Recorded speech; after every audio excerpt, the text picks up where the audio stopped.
예수께서 12 제자를 데리시고 이르시되 보라, 우리가 예루살렘으로 올라가노니 선지자들을 통하여 기록된 모든 것이 인자에게 응하리라. 인자가 이방인들에게 넘겨져 희롱을 당하고 능욕을 당하고 침뱉음을 당하겠으며 그들은 채찍질하고 그를 죽일 것이나 그는 3일 만에 살아나리라. 제자들이 이것을 하나도 깨닫지 못하였으니 그 말씀이 감추었으므로 그들이 그 이르신 바를 알지 못하였더라. 여리고에 가까이 가셨을 때에 한 맹인이 길가에 앉아 구걸하다가 무리가 지나감을 듣고 이 무슨 일이냐고 물은데 그들이 나사렛 예수께서 지나가신다 하니 맹인이 외쳐 이르되 다윗의 자손 예수여, 나를 불쌍히 여기소서. 앞서가는 자들이 그를 꾸짖어 잠잠하라 하되 그가 더욱 크게 소리질러 다윗의 자손이여, 나를 불쌍히 여기소서. 예수께서 머물러 서서 명하여 데려오라 하셨더니 그가 가까이 오매 물어 이르시되 네게 무엇을 하여 주기를 원하느냐? 주여, 보기를 원하나이다. 보라, 네 믿음이 너를 구원하였느니라. 곧 보게 되어 하나님께 영광을 돌리며 예수를 따르니 백성이 다 이를 보고 하나님을 찬양하니라. 여러분 반갑습니다. 오늘도 큐트로연은 기막힌 하루입니다. 본 말씀 누가복음 18장 31절부터 43절의 말씀입니다. 자, 오늘 말씀을 보면 예수님을 대하는 전혀 다른 태도를 가진 두 무리가 등장합니다. 그리고 그 태도가 그들의 운명을 결정하는 것을 보게 됩니다. 오늘 말씀을 통해 예수님에 대한 우리의 태도를 점검해 보기를 원합니다. 그리고 올바른 태도로 예수님을 영접하여 구원을 얻는 우리가 되기를 소망합니다. 자, 먼저 첫 번째로 예수님을 죽이려는 태도를 가진 자들이 있습니다. 자, 오늘 31절부터 33절의 말씀에 예수께서 12 제자를 데리시고 이르시되 보라, 우리가 예루살렘으로 올라가노니 선지자들을 통하여 기록된 모든 것이 인자에게 응하리라. 인자가 이방인들에게 넘겨져 희롱을 당하고 능욕을 당하고 침뱉음을 당하겠으며 그들은 채찍질하고 그를 죽일 것이나 그는 3일 만에 살아나리라 하시되 그랬습니다. 자, 방금 읽은 구절에서 예수님은 장차 일어날 일에 대해 말씀하시면서 자신을 죽일 자가 있다고 하십니다. 자, 그들은 이방인인데 예수님은 그들에게 넘겨져 희롱당하고 능욕당하고 침뱉음을 당하겠으며 채찍질하고 끝내 그를 죽일 것이라고 하십니다. 아마 이 말씀을 우리가 묵상할 때 여러분은 예수님을 괴롭히고 죽이는 이방인과 나는 상관이 없다고 생각할 것입니다. 그러나 정말 우리가 상관이 없는가 깊이 생각해 봐야 합니다. 여러분, 과연 누가 예수님을 죽이는 자입니까? 예수님을 죽이는 자들은 예수님의 십자가를 부끄러워하는 자들입니다. 자, 오늘 말씀을 보면 예수님이 제자들을 데리시고 예루살렘으로 올라가셨다고 하죠. 여러분, 제가 여러 번 말씀드렸습니다. 이 사복음서를 보면 예수님을 쫓는 수많은 사람들이 있었는데 예수님은 언제나 그들을 두 부류로 나누셨습니다. 한 부류의 사람들은 제자이고 또 한 부류는 무리입니다. 예수님은 자신의 제자가 되는 조건을 이렇게 말씀하시죠. 누구든지 나를 따라오려거든 자기를 부인하고 자기 십자가를 지고 나를 따를 것이다. 여러분, 예수님의 참된 제자란 예수님이 지신 고난의 십자가, 사명의 십자가, 구원의 십자가를 부끄러워하지 않고 그 십자가를 나의 십자가로 짊어지고 주님을 따라가는 사람들입니다. 여러분, 그러나 무리는 영광은 얻고 싶은데 십자가는 부끄러워하는 사람들입니다. 그래서 무리들은 조금만 고난이 오면 금세 예수님 쫓기를 포기하고 결국엔 예수님을 반대하고 죽이는 자들이 되는 것입니다. 여러분, 과거의 저를 돌아보면 저는 주님의 부르심에 순종하여 목사까지는 되었지만 지난날 제가 걸어온 길은 제자의 길이 아닌 무리의 길이었습니다. 아마 여러분들도 한 번은 들어보신 적이 있을 것입니다. 신학교에 가는 신학생들이 제일 싫어하는 찬송가가 있습니다. 그 찬송가 323장 부름받아 나선 이 몸입니다. 이 찬송가 가사가 이렇습니다. 1절에 부름받아 나선 이 몸 어디든지 가오리다. 괴로우나 즐거우나 주만 따라 가오리다. 여러분 2절은 더 비장합니다. 아골골짝 빈들에도 복음 들고 가오리다. 소돔 같은 거리에도 사랑 안고 찾아가서. 3절이 피크입니다. 존귀 영광 모든 권세 주님 홀로 받으소서 멸시천대 십자가는 제가 지고 가오리다. 여러분 저도요 신학교 시절에 이 찬송가 되게 싫어했습니다. 제 인생이 이 찬송가처럼 될까봐 무서웠습니다. 그래서 저는 속으로 존귀 영광 모든 권세 주님 홀로 받으소서가 아니라 모든 존귀 영광 권세는 내가 홀로 받고 싶었습니다. 또 멸시천대 십자가는 제가 지고 가오리다가 아니라 멸시천대 십자가는 네가 지고 가오리다. 그게 제 마음이었습니다. 여러분 이렇게 저는 예수님의 십자가를 부끄러워했습니다. 이런 제가 바로 제자가 아닌 무리였던 것이죠. 제가 예수님을 죽인 자입니다. 여러분은 어떻습니까? 여러분은 제자입니까? 무리입니까? 이제는 내 가족과 공동체를 위해 자발적으로 능력을 감당하고 기쁘게 십자가를 지는 것이 우리의 마땅한 바입니다. 우리는 이제 예수님의 십자가를 지고 쫓는 제자의 길을 걸어가야 합니다. 바로 그럴 때 나를 통해 많은 영혼이 살아계신 주님을 만나 구원을 얻게 될 것입니다. 자, 한번 질문해 봅니다. 나는 무리입니까? 제자입니까? 예수님의 십자가를 나의 십자가로 짊어지고 주님을 쫓기로 결단하십니까? 여전히 십자가 없이 땅의 형통과 성공만 누리고 싶어 하지는 않습니까? 자, 두 번째로 예수님을 큰 소리로 부르는 자가 있습니다.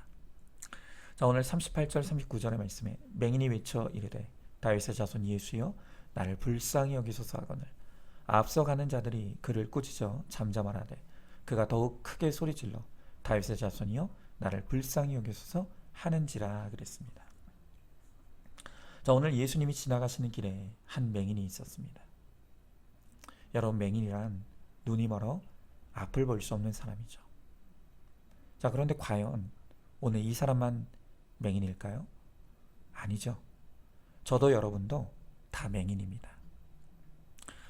이사야서 53장 6절의 말씀에 보면 성경이 말하기를 우리가 다 양 같아서 그릇 행하여 각기 제갈 길로 갔거늘 이라고 합니다.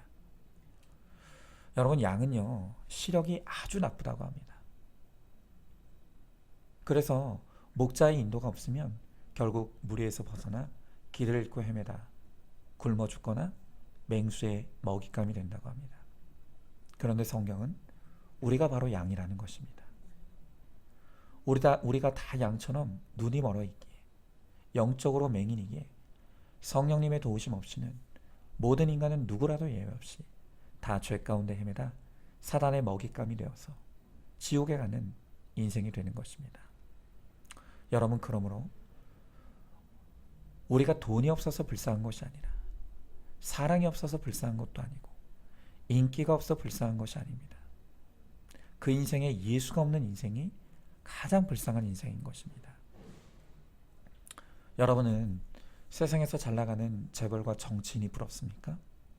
여러분 그러나 아무리 가진 재물이 많고 아무리 가진 힘이 많아도 예수 없는 인생은 잠시 후면 그 영혼이 지옥에 떨어져 영원한 가난과 배고픔, 고통에 처하게 되는 것입니다. 우리나라의 최고의 기업을 일군 삼성의 이병철 회장을 아실 것입니다. 그가 말년에 폐암으로 10년을 투병하다가 77세의 나이에 죽음을 맞이하게 됩니다. 여러분 그런데요. 그가 임종 직전까지 고민하고 걱정했던 것은 놀랍게도 재산 걱정이 아니었다고 합니다. 회사 걱정도 아니었습니다. 집안 걱정도 아니었습니다. 그의 말년의 걱정은 자신의 영혼의 걱정이었습니다. 그는 원래 불교 신자였습니다. 그래서 지금도 삼성가의 사람들은 원불교를 섬기고 있죠.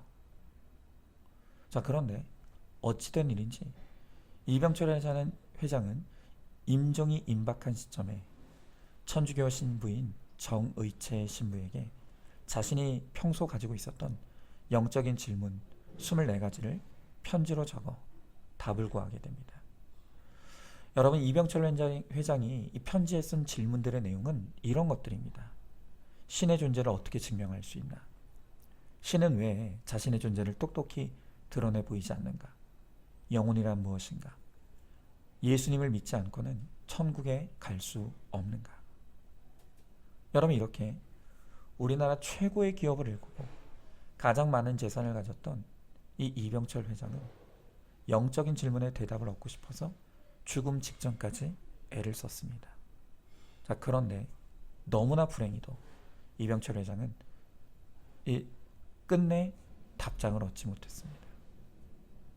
왜냐하면 정의채 신부가 답장을 쓰기도 전에 그만 죽음을 맞이하고 만 것입니다. 아마도 불행히도 그는 지금 지옥의 고통 가운데 그 영혼이 처해 있을 것입니다. 자, 그런데 이렇게 이병철 회장이 답을 얻고자 했던 그 질문들을 한번 보십시오. 그 대단한 재벌이 알고 싶었지만 알지 못했고 믿고자 하나 믿지 못했던 바로 그 진리를 우리는 너무나 쉽게 알고 있고 믿고 있고 깨닫고 있습니다. 여러분, 예수님 믿으시죠? 천국과 지옥이 확실히 있다는 것을 깨닫고 있으시죠? 여러분, 그 대단한 재벌도 믿지 못하고 얻지 못한 그 진리를 우리가 얻었고 믿었고 소유하고 있습니다. 그래서 우리는 죽으면 반드시 천국에 가게 될 것입니다.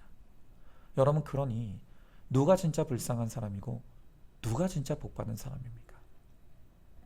여러분, 그 대단한 재벌도 알지 못하고 믿지 못한 그 예수 그리스도를 내가 알고 믿게 된 것에 대해 감사하시기 바랍니다.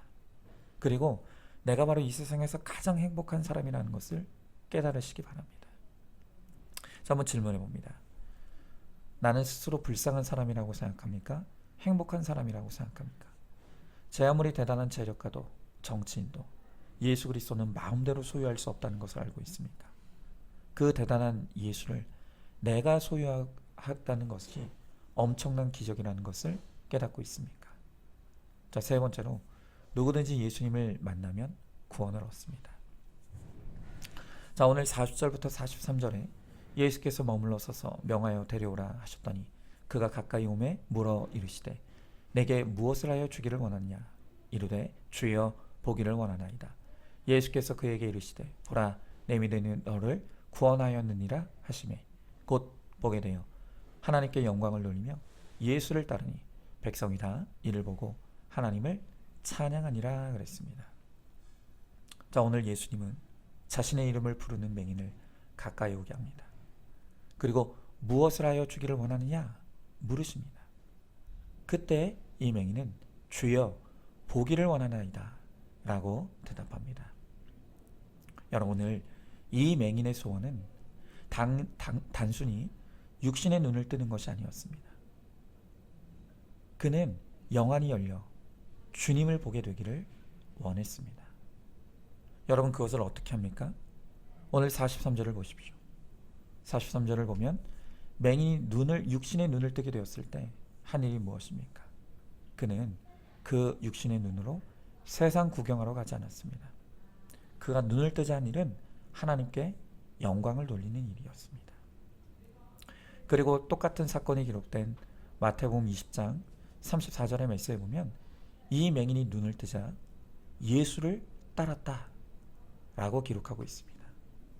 그러니까 여러분, 이 맹인이 간절히 눈을 뜨길 원했던 것은, 그리고 눈을 뜨고 보기를 원했던 것은 바로 예수 그리스도였던 것입니다. 자, 여러분의 소원은 무엇입니까? 오늘 예수님께서 여러분에게도 내가 무엇을 하여 주기를 원하느냐 묻고 계십니다.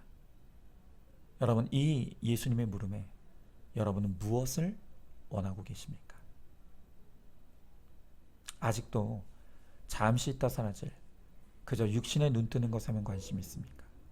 그래서 육신의 눈으로 세상 구경하고 세상을 누리기만 원하고 있지 않습니까? 여러분, 오늘 예수님은 우리 모두에게 진짜 복 그리고 영원한 복을 주시길 원하십니다. 그것은 바로 예수 그리스도를 소유하는 것입니다. 여러분, 로마서 10장 13절에 누구든지 주의 이름을 부르는 자는 구원을 받으리라 라고 했습니다. 아까도 말씀드렸죠.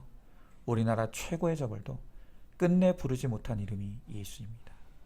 끝내 소유하지 못한 것도 예수입니다. 그런데 그 대단한 예수님을 우리가 부르기만 하면 값없이 주시겠다고 합니다. 여러분, 더 감사한 것은요, 내가 예수의 이름을 부르짖기만 하면 나를 통해 내 가정도 구원해 주시겠다고 하십니다. 사도행전 16장 31절에 이르되 주 예수를 믿으라 그리하면 너와 내 집이 구원을 받으리라 라고 하십니다. 내가 예수 믿으면 내 집도 구원 받는답니다. 여러분, 그러므로 오늘 이 시간 우리가 예수의 이름을 부르며 내 가정을 불쌍히 여겨달라고 더 큰 소리로 부르짖기 바랍니다. 주여, 내 남편을 불쌍히 여겨주시옵소서. 주여, 내 아내를 불쌍히 여겨주시옵소서. 주여, 내 자녀를 불쌍히 여겨주시옵소서. 주여, 내 부모를 불쌍히 여겨주시옵소서.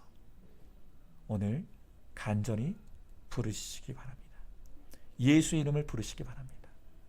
그러면 주님께서 반드시 나의 부르심을 통해 내 가정에도 내 가족들에게도 찾아가 주시고 오늘 구원을 선물로 주실 줄로 믿습니다. 자, 한번 질문해 봅니다. 오늘 하나님께서 나에게 내가 무엇을 하여 주기를 원하느냐 물으면 무엇을 구하시겠습니까? 여전히 내 소원이 육적인 것에 머물러 있기에 예수님도 세상도 아무것도 누릴 수 없다는 것을 알고 있습니까? 예수님을 얻기를 구함으로 나와 내 집이 구원을 얻는 큰 복을 얻기를 바랍니다. 자, 오늘도 3월 26일 보석상자입니다. 은밀히 이루어지는 죄의 진행은 우리를 죽음으로 끌어갑니다. 죄의 실체를 알고 죄의 진행을 막으려면 하나님 앞에 회개하고 엎드리는 것밖에는 방법이 없습니다. 날마다 큐티하는 시간이 하나님 앞에 엎드리는 시간입니다. 아멘. 우리 함께 기도하겠습니다. 주님, 오늘 주님께 나오는 너무나 다른 태도를 가진 자들이 있습니다. 오늘도 이방인과 무리들은 예수님의 십자가를 부끄러워하며 예수님을 죽이려고 한다고 합니다. 하나님, 혹시나도 예수님의 십자가를 부끄러워하는 무리는 아닙니까? 이방인은 아닙니까? 과거에 제가 바로 그 무리였고 이방인이었습니다. 그래서 예수님이 지라고 하는 십자가를 싫어했고 예수님이 걸어가신 그 길을 멸시하고 침뱉었고 그래서 예수님을 죽이려 했던 자가 바로 저입니다. 하나님, 이제는 이 맹인과 같이 오직 예수의 이름을 부르며 예수 그리스도를 간절히 원하게 하시고 그래서 예수를 소유하여 참된 행복, 참된 기쁨을 누리는 제가 되게 하시고 또 우리 사랑하는 성도들이 되게 하여 주시옵소서. 예수님이 우리에게 내가 무엇을 하기를 원하느냐 물으실 때 예수 그리스도를 소원하고 예수 그리스도의 구원을 간절히 소망함으로 나도 내 가정도 예수를 소유하여 구원을 얻는 큰 복을 얻게 하여 주시옵소서. 믿사오며 사랑이 많으신 우리 예수님 이름 받들어 기도 드리옵나이다. 아멘. 오늘도 큐티로 기막힌 하루를 살아내는 하늘가족 공동체 우리 모든 성도님 되시기를 주님 이름으로 축복합니다.